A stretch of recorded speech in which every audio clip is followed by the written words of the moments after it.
लड़कियों की शिक्षा को लेकर पूरा देश जागरूक हो रहा है, लेकिन सुविधाओं के अभाव में कई लोग लड़कियों को दूर भेजना नहीं चाहते पढ़ाई के लिए। आयोग को मंजूरी देने का आदेश आपका था, मैंने वही किया जो आपने कहा। मैंने इस तरह आनंद फानन में बलदेव सिंह को गिरफ्तार करने के लिए तो नहीं कहा था। और माँ, आप एक बात का ध्यान रखिएगा कि अगर आप इस नई पार्टी की अध्यक्ष बनती हैं तो कम से कम मुझे उपाध्यक्ष का पद तो मिलना ही चाहिए। तुम्हारी बातें ना सोनाली, कभी कभी मुझे अपनी पत्नी की तरह लगती है। औरत जिसे अपना मानती है ना, उसकी हो जाती है, और जिसकी हो जाती है ना, उसके प्रति पूरी वफादार होती है।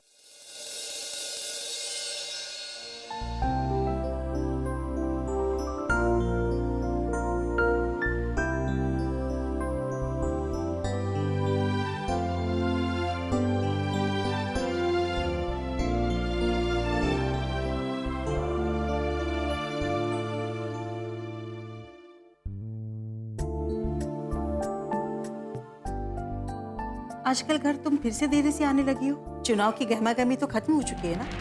ये गहमागहमी फिर से शुरू हो सकती है माँ। आपको पता है बलदेव सिंह जेल जा चुके हैं। उन्हें पार्टी से निष्कासित किया जा चुका है। तो इसमें तुम्हारा क्या फायदा नुकसान होगा? एक का नुकसान तो दूसरे का फायदा होता है ना। राजनीति का माहौल फिर से गर्म होने लगा है। कुछ तो उथल पुथल मचने वाली। बलदेव सिंह को पार्टी से निष्कासित किया जा चुका है, और खबर तो यह भी है कि शायद शारदा देवी को इस्तीफा देना पड़ेगा। अगर ऐसा हो गया ना माँ, तो इस बार तो जनता जनार्दन पार्टी के टिकट पर मैं चुनाव जरूर लड़ूंगी।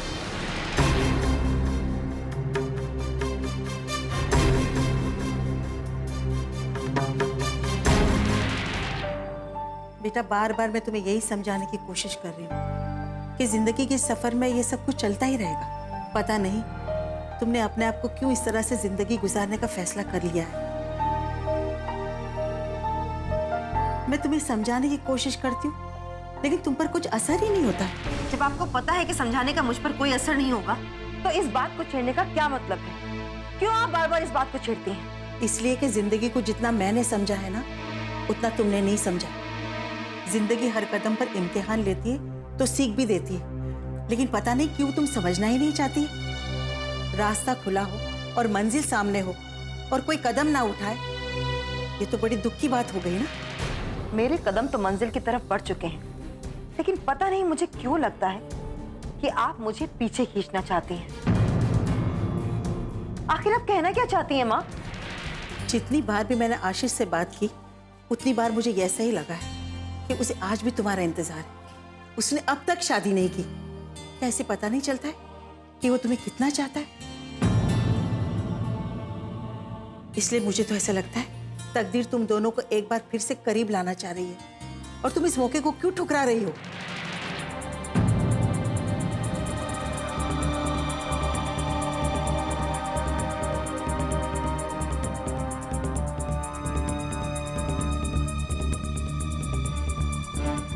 ओह, तो ये आशीष की बातों का असर है? ये आशीष की बातों का असर नहीं है, उसके सामने होने का असर है। तुम शायद तकदीर के फैसले को नहीं मान रही हो। तुम्हें जो करना है करो, आशीष तुम्हें रोकेगा भी नहीं। लेकिन तुम आप इस बात को कब समझेंगी माँ कि आपके या आशीष के समझाने से मैं अपना फैसला बदलने वाली नहीं हूँ। मैं इसीलिए नहीं चाहती थी कि आशीष इस घर में आए, इस घर में कदम रखे, लेकिन मैं जानती थी कि आशीष से मिलकर आप यही सब बातें सोचेंगे।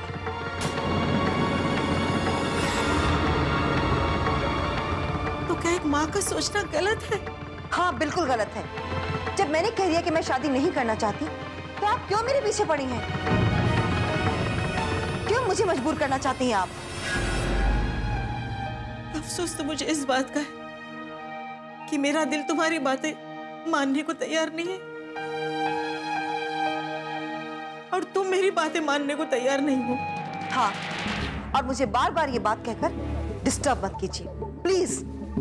और मुझे लगता है कि मुझे आशीष से भी इस बारे में बात करनी पड़ेगी।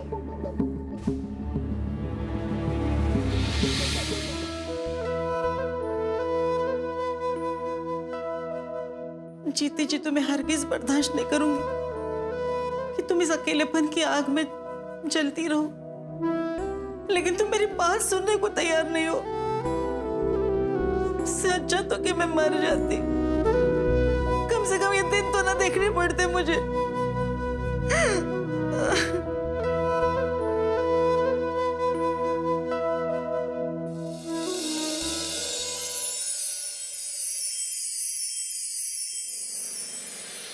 क्या आपको भी नहीं पता है? मैडम इस तरह से बिना पता कहां जा सकती है? यही बात तो मेरी भी समझ में नहीं आ रही है। जब मैं माँ को नाश्ता देने के लिए गई तो माँ कहीं बाहर जाने के लिए तैयार हो रही थी। मुझे लगा कि आप भी साथ जा रहे होंगे। नहीं, कल रात किसी का फोन आया था क्या? मुझे नहीं मालूम। ठीक है, हम फोन करके देखते हैं। जी।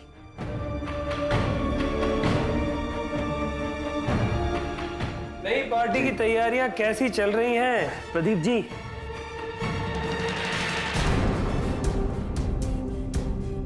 नई पार्टी का गठन करना और उसे एक मजबूत पार्टी बनाना इतना आसान नहीं है।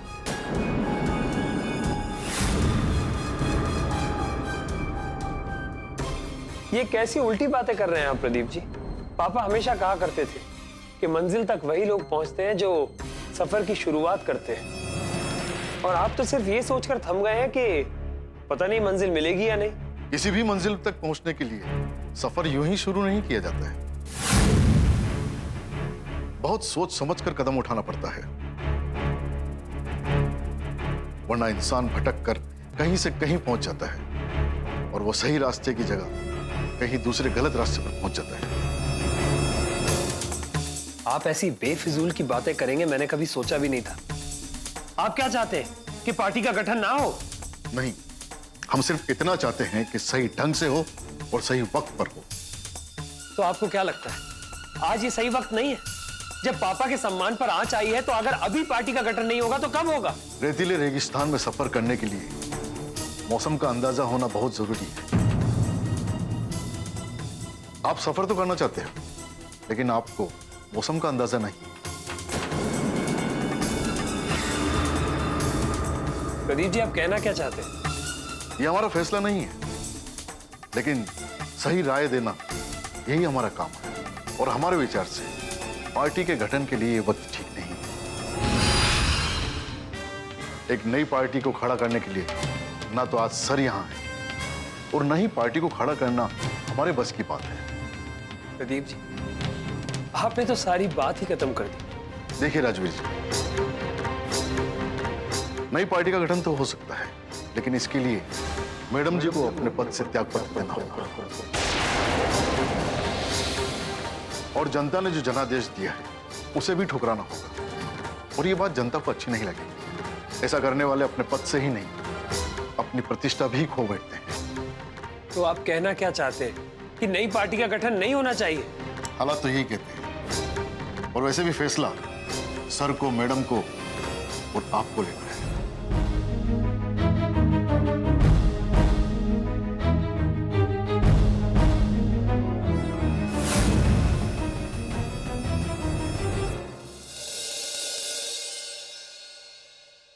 क्या बकवास कर रही हो तुम? क्या बकवास कर रही हो? मैंने बहुत सोचा, प्रदीप जी से भी बात की, बहुत सोचने समझने के बाद मैंने ये फैसला किया है। दूसरी पार्टी बनाने के लिए मुझे अपने पद से इस्तीफा नहीं देना चाहिए।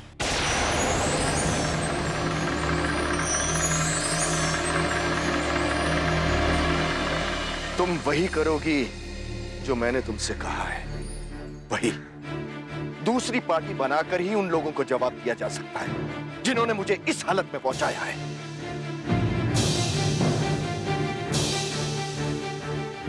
आपको क्या लगता है मुझे इस बात का एहसास नहीं है? मैं इस अपमान को कभी नहीं भूल सकती, लेकिन उन्हें जवाब देने के लिए पद छोड़ना, पार्टी छोड़ना कोई जरूरी तो नहीं है।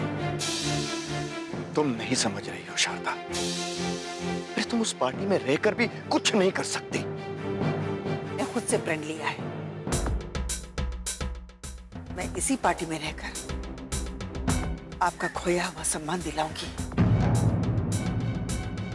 आपका खोया हुआ रुतबा दिलाऊंगी। मुझे सिर्फ अपने बारे में नहीं सोचना है, अपने क्षेत्र की जनता के बारे में भी सोचना है, जिन्होंने बड़े विश्वास के साथ मुझे वोट दिया है। कितने विश्वास के साथ उन्होंने मुझे अपना प्रतिनिधि बनाया है। आप क्या चाहते हैं? उनके विश्वास को तोड़कर मैं अपने पद से इस्तीफा दे दूं? पार्टी के जो हालात हैं उसे देखते हुए तुम अपने क्षेत्र की जनता के लिए कुछ नहीं कर सकती हो। तुम्हें कमजोर साबित करने के लिए, तुम्हें बुरा बनाने के लिए पार्टी में जो चालें चली जा रही हैं, तुम उसका अंदाजा भी नहीं लगा सकती शारदा। जरा सोचो शारदा, अगर इस पद पर रहकर भी तुम अपने क्षेत्र की जनता के लिए कुछ नहीं कर पाई, तो फिर जनता की नजर में तुम्हारी छवि क्या बनी रहेगी? मैं दावे के साथ कह सकता हूं कि वो लोग तुम्हें अपने क्षेत्र की जनता के लिए कुछ नहीं करने देंगे, कुछ नहीं। और तुम राजनीति में इतनी परिपक्व भी नहीं हो कि तुम उनसे अपनी मांगे मनवा सको। अपने क्षेत्र के लिए, अपने क्षेत्र की जनता के लिए उनसे कोई सुविधाएं मांग सको। मैं अपने पद पर बने रहकर अपने क्षेत्र की जनता के अधिकारों के लिए लड़ तो सकूंगी। अगर मैंने इस्तीफा दे दिया तो मेरे हाथ में कुछ भी नहीं रह जाएगा। आप समझते क्यों नहीं है? वो हमें हराना चाहते हैं। अगर मैंने इस्तीफा दे दिया मतलब हमने हार मान ली।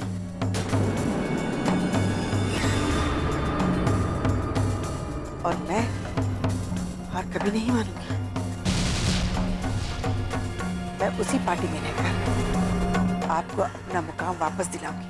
यानी कि तुम भी अब मेरी बात मानने से इनकार कर रही हो। कल तक राजवीर भी मेरे खिलाफ था और अब तुम भी वही करोगी जो तुम्हारे दिल में आएगा।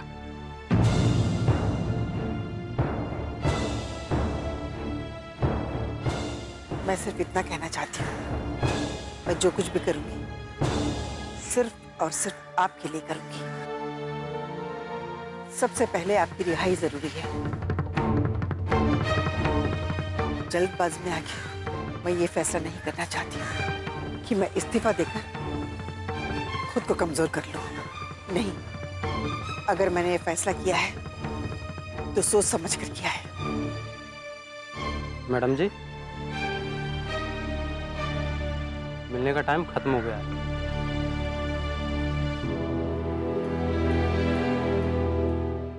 अपनी बात पर गौर कीजिए। आपने जो फैसला लिया है गुस्से में लिया है, और मुझसे लिए हुए फैसले सही नहीं होते।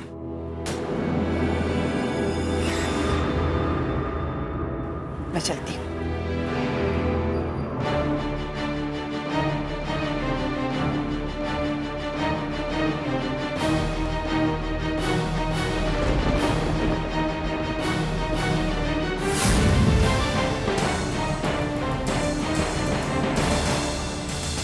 पापा ने कहा था कि नई पार्टी बनाई जाएगी, लेकिन इसी बात को लेकर घर में असमंजस का माहौल सा बन गया है।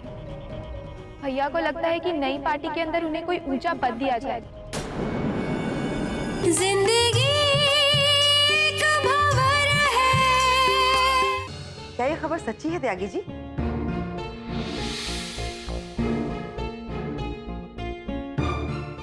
रजनी जी, आपके सितारे बुलंदी पे हैं भाई। कुछ लोग तो जीत के हार जाते हैं और कुछ लोग हार के भी नहीं हारते। अब शारदा देवी को देख लो। बलदेव सिंह जी ने कहा है कि भाई ऐसा है, आप एक नई पार्टी का गठन करो। अब नई पार्टी का गठन होगा तो शारदा देवी को विधायक पद से इस्तीफा देना पड़ेगा और पार्टी के पद से भी इस्तीफा देना पड़ेगा। ये तो सचमुच हमारे लिए खुशखबरी है। हाँ जी, अब शारदा देवी इस्तीफा देंगी तो फिर ये सीट खाली हो जाएगी। इस पे होंगे उपचुनाव। पिछली बार तो आपको निर्दलीय बना के लड़ाया था, इस बार आपको पार्टी की तरफ से लड़वाया जाएगा।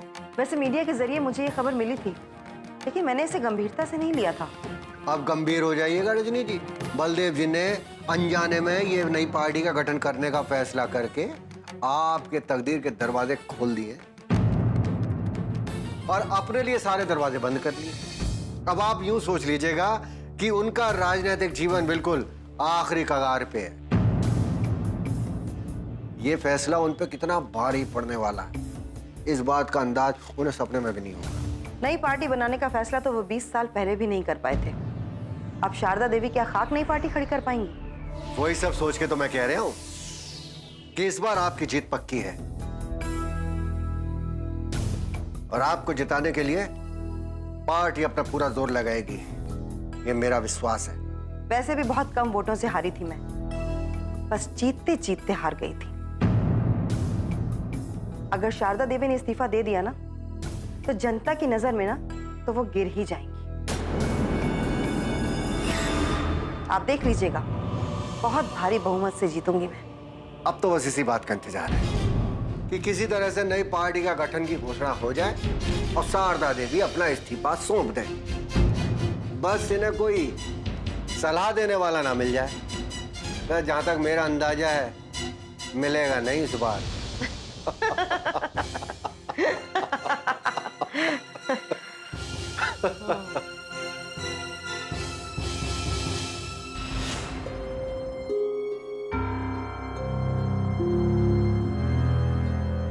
कहाँ रह गई थी मीनाक्षी?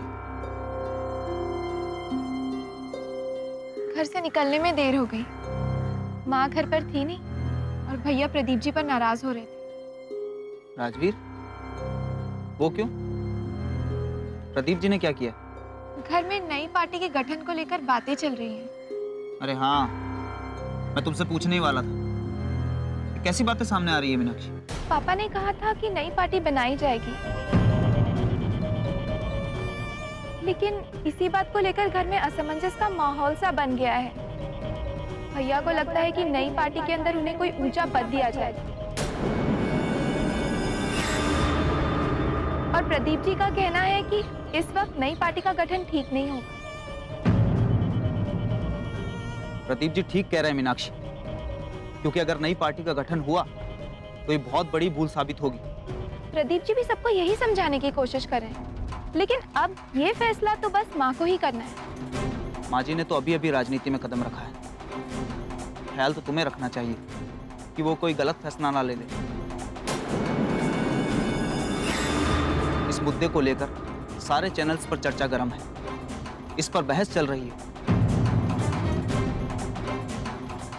कम से कम उस बहस से भी माँ जी को समझना चाहिए। मेरे हिसाब से भी ऐसे हालात में दूसरी पार्टी बनाने का सोचना भी नहीं चाहिए। ये फैसला तो पापा का है। पापा ये फैसला सुना कर गए थे और माँ, वो तो पापा के फैसले के खिलाफ कभी कुछ कर ही नहीं सकती। सर ने गुस्से और जज्बात में आकर ये फैसला किया हो,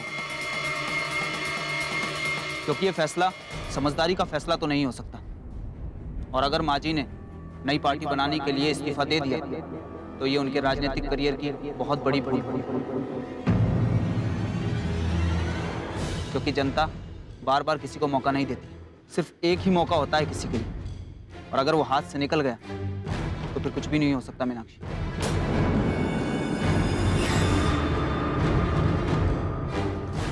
माँ क्या करेंगी, मैं ये समझ ही नहीं पा रही हूँ।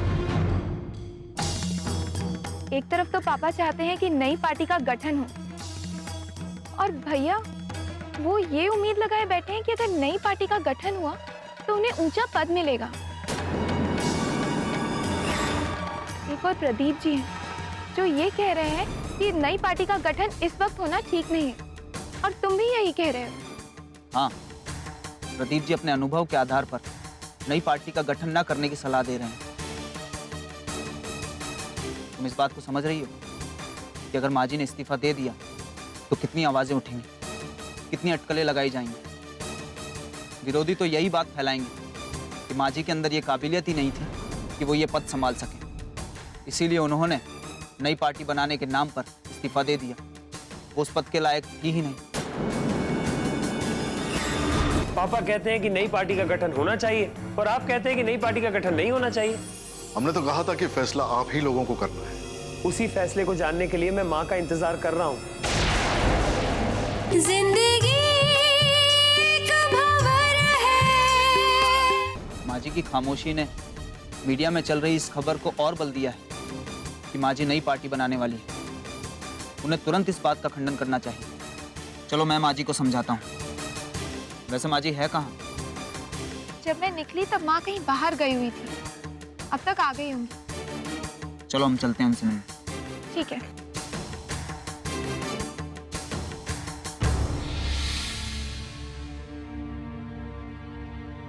मैडम जी, आपने जीवन नगर से विधायक का चुनाव जीता है, लेकिन अब खबर यह आ रही है कि आप पार्टी और पद दोनों से इस्तीफा दे रही है। इस बारे में आपका क्या कहना है?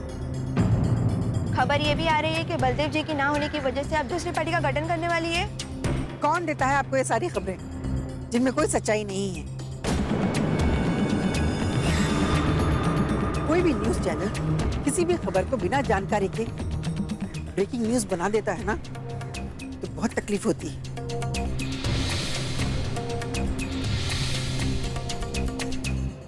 मीडिया की एक अपनी जिम्मेदारी है। जाहिर सी बात है मैडम, जब कोई खबर लीक होती है तभी मीडिया तक पहुंचती है। अब आप ही बता दीजिए कि इस खबर में कितनी क्या सच्चाई है। कोई सच्चाई नहीं है इन खबरों में। जीवन नगर की जनता ने मुझे अपना प्रतिनिधि चुना है, अपना विश्वास जताया है मुझ पर। मैं कभी उनके विश्वास को तोड़ नहीं सकती। जनता ने जो जिम्मेदारी मुझे दी है, मैं उसे हर हाल में निभाऊंगी। यानी कि आप अपने पद और पार्टी से इस्तीफा नहीं देने वाली है?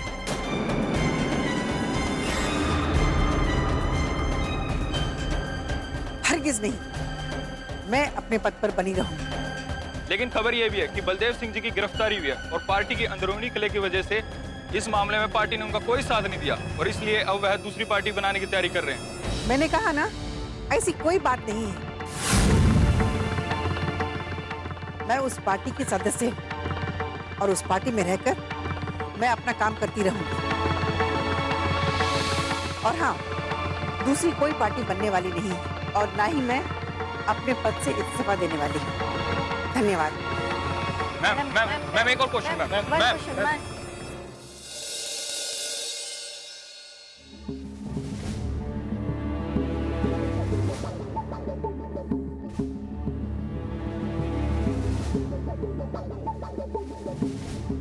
प्रदीप जी, माँ कहाँ गई है? सुबह से नहीं पता वो है कहाँ। हमने उन्हें फोन किया था, वो सर से मिलने जेल में गई थी, आती ही होंगी अभी। ये आपकी बातों का असर है।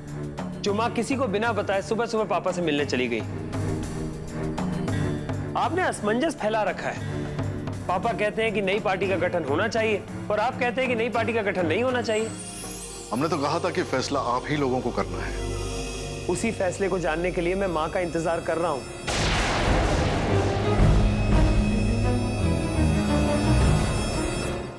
कि ये विरोधियों के द्वारा फैलाई गई एक अफवाह है।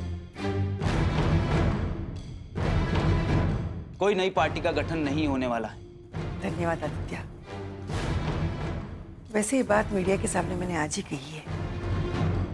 अब देखते हैं मीडिया इसे किस तरह पेश करेगा। कभी कभी अपनी बात मनवाने के लिए ना बहुत ही सख्त फैसला लेना पड़ता है। कभी तनकर खड़ा होना पड़ता है तो कभी झुकना पड़ता है। इसलिए मैं तुम्हें बताऊंगी कि तुम्हें क्या करना है, क्योंकि अगर ऐसे ही चलता रहा ना तो कुछ नहीं होगा। हमारी जिंदगी इसी तरह से अधर में लटकी रह जाएगी जिसकी कोई खबर भी लेने वाला नहीं है।